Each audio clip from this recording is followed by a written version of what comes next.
इधर से वह कश्यप ब्राह्मण परीक्षित राजा के प्राणों की रक्षा के लिए निकलते हैं और उधर श्राप के अधीन तक्षक नाग भी राजा परीक्षित को काटने के लिए निकलता है। दोनों एक साथ निकलते हैं, एक काटने जा रहा है, एक बचाने जा रहा है। और कहा जाता है कि मारने वाले से बचाने वाला बड़ा।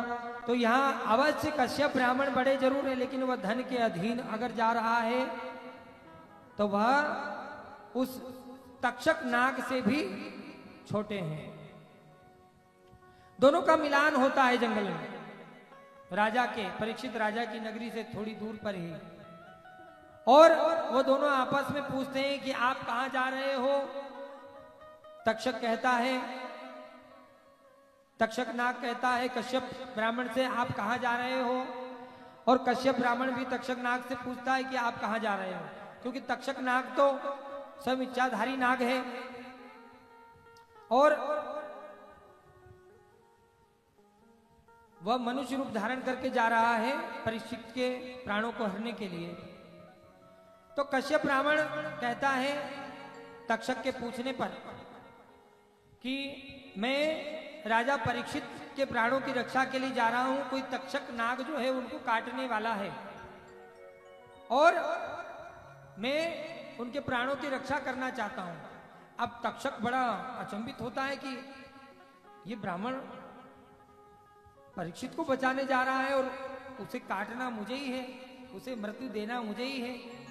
भला देखूं तो सही कि क्या वास्तव में ये जो ब्राह्मण है ये प्राणों की रक्षा कर सकता है, जीवन दान दे सकता है, ये प्रकृति के नियम के विरुद्ध जा सकता है।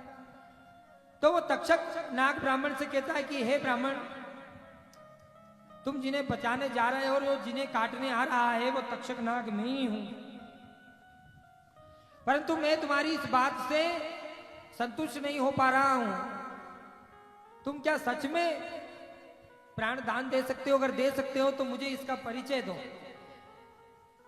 ये जो वड वृक्ष है, इस वड वृक्ष को मैं अपने जहर से मूर्छित करता हूं, मैं इसे काटता हूं, ये पूरा जलकर भस्म होगा, तो क्या तुम इसे वापस हरा भरा वृक्ष कर सकते हो? कश्यप ब्राह्मण कहता है बिल्कुल अवश्य। तक्षक अपने जहर से उस वड वृक्ष को मूर्छित करता है, डसता है, तो वो वृक्ष पूरा राख हो जाता है। और इधर कश्यप ब्राह्मण हाथ में जल लेते हैं, मंत्र अभिमंत्रित करते हैं, उस राख पर डालते हैं, तो पुनः वो वृक्ष हरा भरा हो जाता है। ये देख करके तक्षक बड़े आश्चर्यचकित हो जाते हैं और थोड़े दुखी भी हो जाते हैं, क्योंकि यह श्राप के अधीन और प्रकृति के नियम अधीन होकर के परीक्षित को काटने जा रहे हैं। अब परीक्षित कश्यप के आने का वहां इंतजार कर रहे हैं परीक्षित, क्योंकि वो जानते कोई ना कोई आएगा। अब आने में देरी हो रही है, तो इतनी देरी में वह क्या करते हैं, अपने संपूर्ण सैनिकों को लगा करके 7 माला अपना महल तैयार करते हैं और 7वें मंजिल पर जाकर अपने कक्ष में वह छुप जाते हैं और इतनी कड़ी पहरेदारी लगाते हैं कि बिना परमिशन के एक मक्खी भी प्रवेश नहीं कर सकती उस महल में। इधर तक्षक कश्यप से कारण पूछते हैं कि तुम बचा तो रहे हो, अच्छी बात है, पर कारण क्या है, तुम बचाना क्यों चाहते हो, तुम्हारा क्या प्रलोभन है? तो कश्यप कहते हैं देखिए मुझे धन की आवश्यकता है और राजा को आप काटोगे और मैं उन्हें प्राण दान दूंगा, इससे प्रसन्न होकर के वह मुझे खूब सारा धन देंगे, जिससे मेरा जीवन आनंदमय हो जाएगा। अब तक्षक कहते हैं कि अरे इतनी सी बात, खूब सारा धन ही अगर तुम्हारा उद्देश्य है तो इतनी दूर जाते ही क्यों हो? मैं तुम्हें यही धन दे देता हूं, तुम यहीं से धन लेकर के लौट जाओ। कश्यप पहले विचार करते नहीं, इससे तो ब्राह्मण के नाम पर लज्जा होगी, लेकिन एक और वो ब्राह्मण ये भी सोचते हैं कि थोड़ा विचार किया जाए और परीक्षित के जीवन की गणना की जाए। और जब अपने वह तपोबल से, मंत्र बल से परीक्षित के जीवन की गणना करते हैं तो देखते हैं कि वास्तव में परीक्षित की जीवन आयु तो बहुत कम बची है। मैं अगर इसे बचा भी लूंगा तो किसी न किसी कारणवश इसकी मृत्यु तो होना तय है। और वह तक्षक की बात को स्वीकार करते हैं और तक्षक से खूब सारा धन लेकर के वह पुनः अपने घर लौट जाते हैं।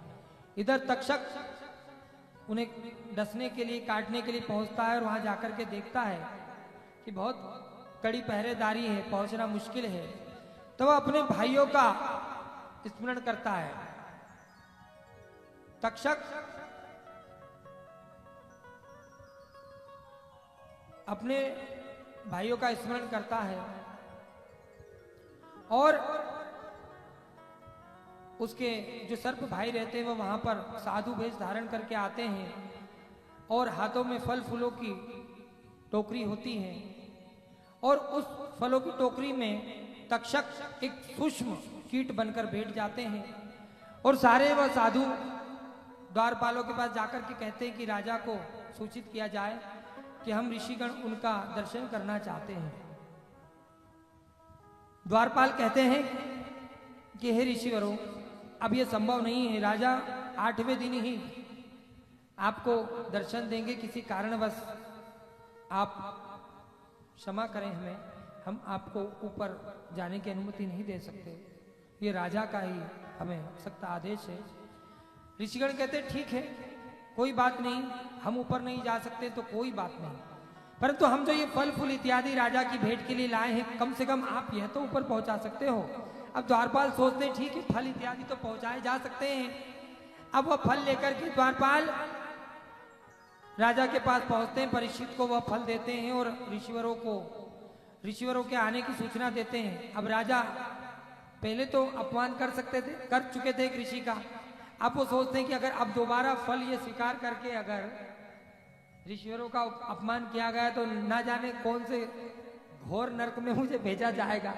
अब वो भय के मारे वो फल की टोकरी स्वीकार करते हैं और उसमें से फल लेकर के खाने ही लगते हैं कि वैसे ही वो कीट रूप में जो तक्षक नाग छुपा हुआ था वो विशाल रूप धारण करता है और परीक्षित के मस्तक को काट लेता है।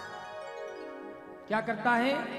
परीक्षित के मस्तक को काट लेता है और उनकी इतनी सेनाएं जो वहां पर उनकी सुरक्षा में थी वह देख करके अचंभित हो जाती है। और यही प्रकृति का लेखा है कि अगर आपके जीवन में अगर आपके कर्म प्रबल है, आपके जीवन में अगर आपके कर्म प्रबल है तो लाख उपाय भी आप कर लोगे, लेकिन आपकी कर्मों की जो फल प्राप्ति की विधा है वह आपको प्राप्त होगी ही होगी।